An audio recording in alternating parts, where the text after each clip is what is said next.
ఇది అరటికాయ అంటు పులుసు అంటారండి. మీలో ఎంతమందికి తెలుసో కామెంట్ చేయండి. కేవలం ఒక పెద్ద సైజు అరటికాయకి ఒక పెద్ద ఉల్లిపాయ, 2 పచ్చిమిరపకాయలు, ఒక చిన్న నిమ్మకాయ సైజు చింతపండు నానబెట్టుకుంటే సరిపోతుంది. ఒక 3 స్పూన్ల నూనె తీసుకొని తాలింపు వేసుకొని దాంట్లో ఉల్లిపాయ ముక్కలు వేసి లో ఫ్లేమ్లో దోరగా వేగనివ్వాలి. ఈలోపు అరటికాయ కూడా ముక్కలు చేసుకొని ఉల్లిపాయలు సగం వేగినాక కలిపేసుకోవాలి. తగినంత ఉప్పు, పసుపు వేసి మూత పెట్టేసి 5 నిమిషాలు మగ్గనివ్వాలి.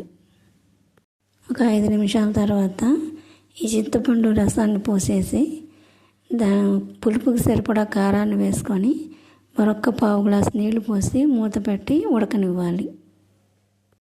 కారంతో పాటు ఒక చెంచా బెల్లం పొడిని కూడా కలుపుకుంటే కూర చాలా కమ్మగా ఉంటుంది.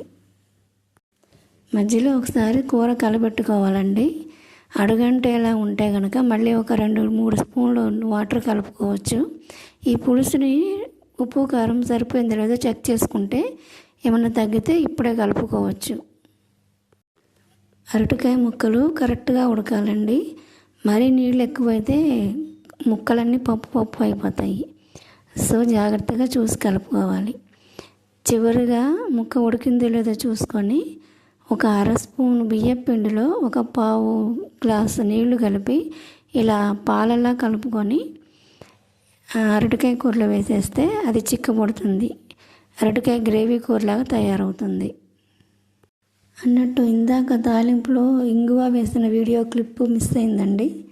ఇంగువ కంపల్సరీ వేయాలండి. అది వేస్తేనే కూర గుమగుమలాడుతూ చాలా కమ్మగా ఉంటుంది.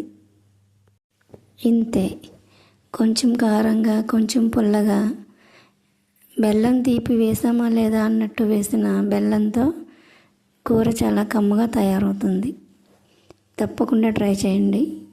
అన్నంలోకి చపాతీలోకి కూడా బాగుంటుంది. ఇంకా 2-3 రోజులు నిలవ కూడా ఉంటుందండి. ఈ వీడియో కనుక మీకు నచ్చినట్టయితే తప్పకుండా ఒక లైక్ చేయండి. మీలో ఎవరైనా కొత్తగా చూస్తున్నట్టయితే మా ఛానల్ని సబ్స్క్రైబ్ చేసుకోండి. Thank you.